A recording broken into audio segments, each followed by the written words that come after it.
as if the persistent, crisp wind that nips at the very soul of your exposed body parts, the toying with your emotions by the evil that is the weather, the stank of factories, and the general lack of joie de vivre in the port town of Walvis Bay is not enough. The coronavirus came through and humbled us all, but not as thoroughly as it did the Erongo region. There's that spot at the waterfront where busloads of tourists and even us used to go and live our best lives, boat cruising with the seals and pelicans and ting, and lunching whilst overlooking the bay. Coronavirus came and shut it all down. Pieter Pretorius runs the Mola safaris and shared his experience of how the tourism industry, one of the biggest contributors to the country's GDP, was brought to a standstill by the coronavirus.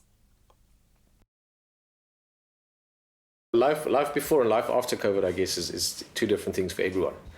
And I think for anyone to say that they were impacted more or less by it is a bit silly. It impacted everyone in a huge way. Specifically the industry we're in. So not me personally, but the industry we find ourselves in, which is tourism, or more specifically activity-based tourism, in a country that was very much on the world radar as one of the top emerging or new destinations. We were obviously thriving in the years building up to it. We had a specifically interesting sort of personal aspect to our business as well. We were busy planning to move to start other things as well. And someone made us an offer for the business, so we'd actually sold it in beginning January. And then those contracts were all broken subsequently, which in a way might even be a lucky thing for us. We learned a lot from that, as well as being able to look after our staff and share this journey with the people that stayed with us at Mola. So I'm in a strange way quite happy about that. People misunderstand that quite easily. Obviously selling a hugely busy, thriving business is very different from a business that was closed for 7 months totally. We had a drop of 95% turnover in the 12 months from COVID lockdown till March the next year. So, but again, for us, it's all part of the experience. We saw in the year before, we had 20,000 guests a year. So if you take everyone on the boats, the kayaks, the 4x4 tours, the combination of those things, groups, functions, all that kind of stuff, we saw about 20,000 people a year, just in us, just in Mola safaris. That's not counting our neighbors and other companies operating here as well. There's quite a few of them. So that went to zero for 7 months. So from lockdown, Walvis Bay was one of the longest lockdown places in the world. 5 months closed and another 2 months effectively. So for 7 months, nothing. And then, roughly 5% of that for that period, if you look at a turnover perspective. We managed to survive by selling assets. So that was the main thing, selling cars. We sold 14 cars in the last year. Whatever we could here and there. We sold our home recently. But it's not. Please don't see this as like a negative thing. When we were doing well, we bought cars, and we grew the business, and we grew it quite aggressively. We like doing things as good as we can, so we pushed quite hard in terms of what we could do, not just in terms of numbers, but in terms of the experience. I'm very much an experience-driven person personally, and the same in the business. So we try and create the best experience possible. I asked him how he managed to switch up the game and still remain relevant today. Most recently, obviously effectively the first year, that doesn't really count. Everyone was in a space that no one's been before. It's like, I remember a couple of years ago, someone said when we did sort of one of these big growth spurts, they said, well, what happens if everything stops? And I said, well, the worst thing that can happen is, like, let's say, America and China has a war. I still think some people will travel to Namibia because we're in the southern hemisphere and far away and no one knows where it is. And, so worst thing is I saw just dropping down by 70, 80% and then remanaging. I don't think anyone ever guessed that planes won't fly for 6 months, So, and again, it's not, I'm not trying to say that we're in a particularly difficult situation. Many people were, Virgin Atlantic, Richard Branson. If you think a few boats not working is expensive, imagine having, hundreds of airplanes just sitting on the ground. So the first year, I don't think anyone could plan anything, because no one knew what was going to happen. It was this whole, so what we kept saying to the people around us and people we close to said, the person that stays calm the longest is the most important thing. So people ask me, what are you doing? I said, well, I'm remaining calm so that I can make good decisions when the time comes. And more recently, we've started seeing feet again. We had a couple of sort of almost, and then it died. January, February looked like it was happening, and then it dropped down. May, we had a little bit of recovery, and then June it dropped down with this last, the Delta variant coming out and lockdown again. But at least now with Europe sitting at 75+% vaccinations, travel is opening up for let's put it, the first world countries, if you want, to places like wherever they want to go. So I think and hope that this start we're seeing now is sustainable. We don't expect it to be 20,000 people a year again next week, but we do expect it. I'll answer your short-term question now in terms of how we're handling it now, but we strongly believe that tourism in Namibia, maybe not worldwide, maybe not in Beijing, in New York and London, but in Namibia, a year or two from now will be bigger than it would have been without COVID, because people will start realizing, wait a minute, there is a country with more space than anywhere in the world. You know, I'm an optimist always, so I always plan for success. So we kept on holding and seeing how we could do once it recovers, and it looks like the recovery we're seeing now is hopefully a sustainable one. So, you know, we're not taking out 100 people a day, but we are taking out 5, 6, 8, 10 people. Most of them are really, you know, excuse the pun, but dying to travel, especially from Europe. They really want to get out and have some space. And most of them are doing the really great experiences. So they don't just come and do just the boat ride, they do the whole day. They do the boat and they do the kayaks and they go to Sandwich Harbour, this place behind us here, which is a World Heritage Site. It's one of the most spectacular places in the world. So people come and they do everything. So that's nice. So firstly, we're aiming more at just making sure that our direct clients are having a great time, which we've always done, but they're becoming even more important to us now. And then we're looking at in the medium term how we can address those experiences. Again, you know, there's the few key things to do in Walvis Bay, or at the coast, which is the dunes and seeing, you know, hopefully some whales and dolphins. But we are looking at just offering more and more individual, personalized, small, intimate experiences, which we were doing before, but we're going to focus on that even more now. And then when the numbers come back, those are easy problems. Now, if you've got too many people, simple, that we can fix easily. Business actually started, not by us personally, back in 1995. The original founders of the business were Niels Dreyer, who's a very good friend still, as well as his son is also a good friend. He was taking people fishing. And they said, yeah, we want to go fishing, but we don't really want to fish. We don't like fishing. We just wanted to come and see the ocean. And he was like, wait a minute, maybe there's a lot more people that would rather go and look for dolphins than there are that want to go fish. And so they started with a small boat. I think Humphrey was the first one, or Misty. Take 10 people. And people are like, are you crazy? We're going to find 10 people that are going to do this often enough. And then they bought a boat later, Gebhardt, which we sold some years ago, which could take 18 people. And people are like, are you crazy? We're going to find 18 people that want to do this. And pre-COVID, we were taking out collectively amongst, there's about 7 or 8 different guys doing something, you know, along similar lines with the boats. Probably 450, 500 people a day, you know, if you take the whole industry. And the same with the 4x4 tours to this place, you know, organized tours to Sandwich Harbour. Mola also started that with Niels and them back in the early 2000s, 2002, 2003. I think them and Turnstone were the early guys. And before COVID, there were, you know, some days hundreds of people going there. The numbers now obviously are much less. So our typical offering started with, bring back to the point, it started with the boat cruise, people that didn't really want to fish and wanted to see dolphins, which grew into that industry. Dolphins, whales, seals. We're very lucky to see great seals on the point. Pelican Point, it's got about, depending on who you ask and how you count, but 60 to 100,000 seals living there. And you can go right up to the beach with a boat and they swim around you, and you've got this great experience around you from a marine life point of view. Pelicans that fly into the boat and seagulls that come around the boat, so you've got a great marine experience. And then tied with that is the 4x4 experience, where you go to this place after you, and in between you make the whole thing a nice social experience. If you came to visit me, if my friends come to visit me, we're going to have some fun, we're going to eat something, we're going to drink something, and then we include the whole thing. So everything from oysters to nice food to sparkling wine. You know, back in the old days, we used to say champagne, but we're not allowed to anymore. So now we just say sparkling wine. And then obviously the oysters are a big highlight for people. Namibian oysters are some of the best in the world, even in Cape Town, where many of your viewers might be from or have liked to go to. Even in Cape Town, people prefer to order Namibian oysters if they can. So the oysters are of great quality, great taste, and that's one of our little USPs, if you want, that we offer. Again, the whole industry. The boat cruises, it's pretty similar what everyone does here. I like to think we do it a little bit better because we've got nicer people. But to be fair, we're good friends with everyone around here, and that's nice as well. It's nice when everyone works together. Lockdown was brutal. Dr. Immanuel Elias carved wooden items he sold to tourists, and life was just gully when he entered the industry as a craft trader a few years ago. Today, he must endure gusty gales of wind and many days on which tourists just don't come.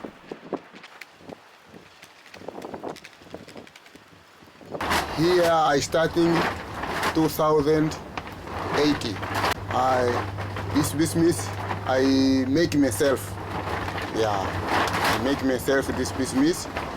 But this time, for a long time, 2017, 2000, business very well.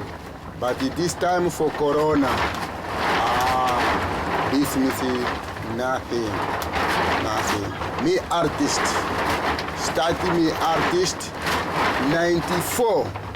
I started working the elephant, rhino, giraffe, the hippo, and the water, and the oryx. I choose animal, this one, elephant, too much here in Namibian. Yes. Elephant, tourist, too much, supported too much elephant. Yes. Supported too much elephant, and the hippo, and the rhino, and the giraffe. Today, nothing too much people will come today. Problem of this weather for Corona, no customer, too much, like 2020. Yeah, this 2021, customer, only small customer, not more customer, but don't support too much. If you support 100 per day, finish. Found you still wait 2 weeks, 3 weeks, or for find again 100 like that. Don't support too much like 2020. This space I pay already long time. This space, one person is paying 2,000. Yeah, 2,000. Yeah, per month. I give me the place. This one. This time now, don't pay again. Yeah, yes, because this business, no money for I pay every month, nothing. Time for Corona, this shop, also the shop is the cross. This Corona starting better, small, yeah, people come opening the shop. Yeah, but this time they started the Corona, all together at the home. People are telling the location, Usepomont. I have children, four, but my wife has passed away. This time, government is starting supporting people. This the food, yeah. All one he give the food the government, yeah. But these people survive. Someone the Boer helping me. Yeah, like that. Yeah, but I survive. Yeah, no problem. Business. Sometimes win, sometimes lose. Like that, this business. Sometimes you find 1,000. Sometimes you find 500. Like that. Of 300. This time not selling too much. Yeah, but in long time business like that. If you have lucky, like the big ship is coming. This big ship, the big ship, we coming this side, and the Walvis Bay. This thing is moving too much. Yes. The Anchors restaurant at Walvis Bay's waterfront was always a hive of activity, with many tourists and locals enjoying a day out in the sun. Restaurant manager Martha Naibas has served there for 15 years, and she shares how COVID-19 has changed the game. Before COVID, we've been very busy, like with tourists and locals and everything here at the waterfront. Used to be very, very busy. And then since last year, 27th of March, COVID hit us, so we had to close down immediately. So we were left at home, no work, no pay for 2 months, at least 2 months, yeah. So we stayed at home, and so then we could trade again, but just on a takeaway basis.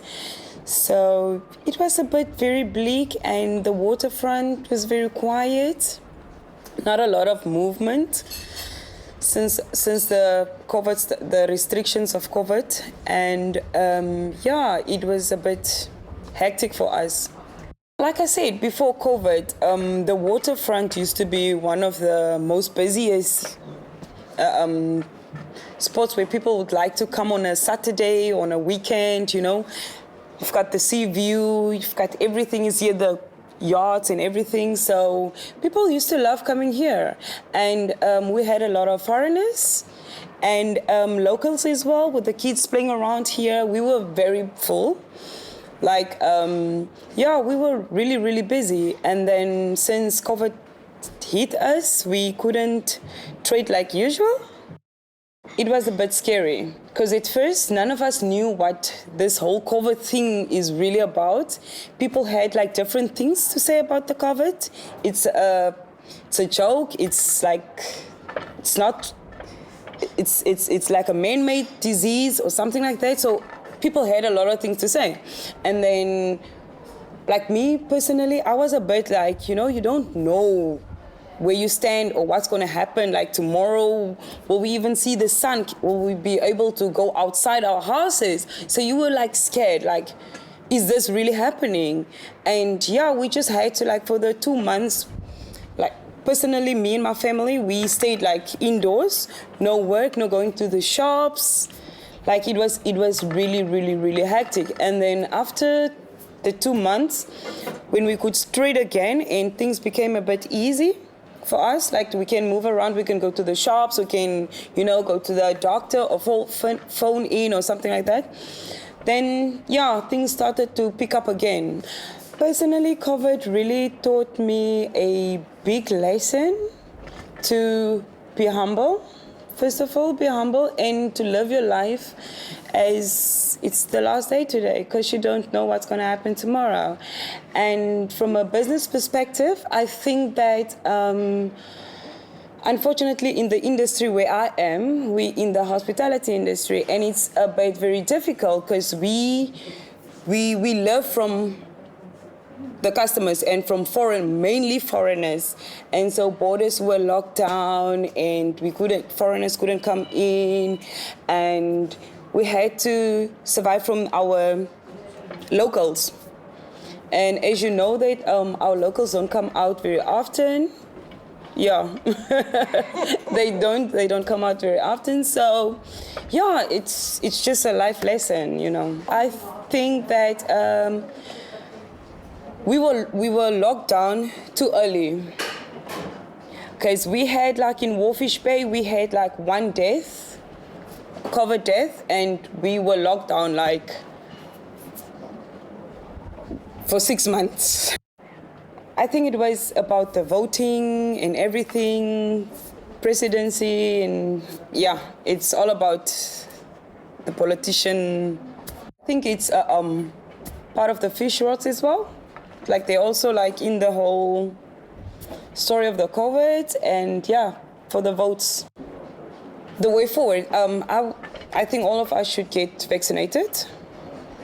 Yeah, for now, I think we all should get vaccinated, because somehow, you will need the card to like travel, if you want to travel. That's just my opinion. Like, so it's better to get it than not being allowed to travel or like enter a shop or something. Because I also got my vaccine. Yeah, and I'm also a COVID survivor as well. Don't sleep on Walvis Bay, my people. It truly is one of the main players in Namibia's guap game. And lockdown, it was really felt out there. Anchor's restaurant manager, Martha Naibas, felt she had to take a vaccine in order for life to return to the new normal. Since I had my first jab and I contracted COVID a week after I got my second jab. So my experience wasn't that hectic. It wasn't hectic because I just had a blocked nose and I couldn't taste, but that was about it. Those were my symptoms. And I was only sick for like a day. And then I was like up and running again, but I still did like stayed at home and stuff like that, yeah. Mola's owner, Pieter Pretorius, is optimistic that despite COVID-19, tourism will in fact save the day for Namibia, and shared his views on how governments in the world have handled the pandemic. I think international, the response was great, what I saw, to some extent. I mean, there was obviously panic in the beginning. No one knew what was going on. You know, to be fair, no one knew what was going on. You can't expect people to know what to do if no one has an idea. So I think internationally, the response was quite good in terms of protecting the economies. I've got friends and family living in other parts of the world. My sister is very big in the movie industry in Canada, for instance, her and her husband, they're getting married in 10 days. They didn't have to touch a single cent from their savings. In fact, as soon as COVID sorted itself out a little bit, they continued their home loan and bought a home in Toronto now because their government looked after them. Their tax money looked after them because it was managed. And I don't want to make this a political thing, but that didn't happen in our industry. I don't know of a single person, not one individual that I've talked to in the tourism industry that's received any support. There's been promises in the papers, and publicly it's been mentioned and told, and more recently there's now some loans which you can look at. But the early things, first and foremost, me Social Security, to which Mola has contributed, literally millions of dollars to over the last 20 odd years. That's supposed to look after these kind of conditions didn't help anyone. And again, not just businesses, but also the individual people. We kept all our staff for the first 6 months, all of them, even though there was no work to support them because it was a difficult time. Again, our staff looked well after us when we were working hard, and we wanted to make sure. And we'll do that again, even if it was actually at personal expense. It was very valuable to look after people for that 3, 4, 5, 6 months that everyone was really uncertain. People didn't know where they were going. They had this sort of lost feeling.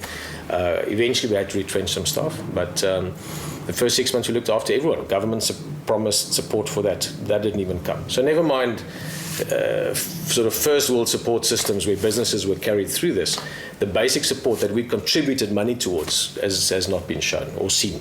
And not just by us, by not a single person I know. And I've been in tourism pretty much my whole life, and in Namibia for over 10 years. I know a lot of people. So it's just funny that those kind of things never materialized. Even though it was said in media, it never showed.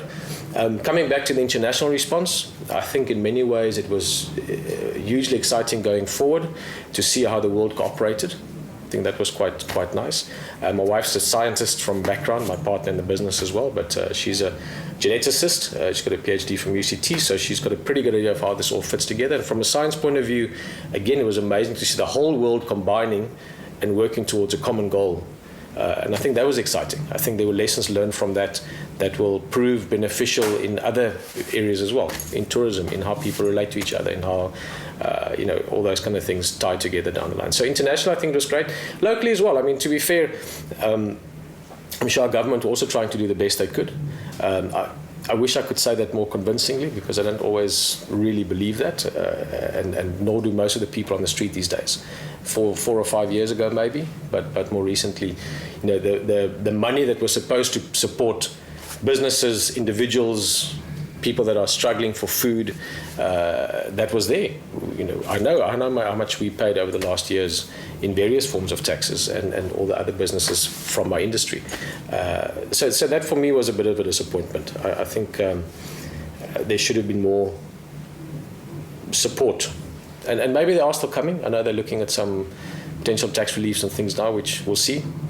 But that's crucial, because I could be wrong, but in terms of the direct and, very importantly, indirect job creation in the country, I don't think anything touches the tourism industry. Fisheries, let's not go into that. Mining, there's a lot of jobs in that, but tourism touches everyone. Even the guy selling makalanis or washing a car or car guard or sitting in the middle of nowhere in the furthest northwestern corner or southeastern corner, wherever of Namibia, they all get in touch with tourism. And so the indirect links and income and job creation from tourism is massive.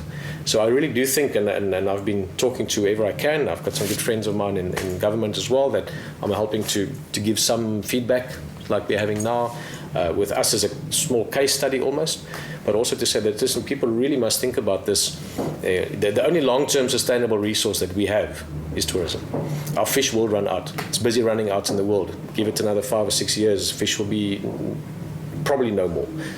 Mining, yes, we have a lot of places we can still dig, and I'm sure we can still find good gold and good copper and those things, but those are finite resources that will run out. If you look after this environment, if we have our dolphins and our seals and our elephants and our rhinos, our kids and their grandkids and their great-great-grandkids can still enjoy that. So it really is not only a sustainable resource, but it's a renewable resource.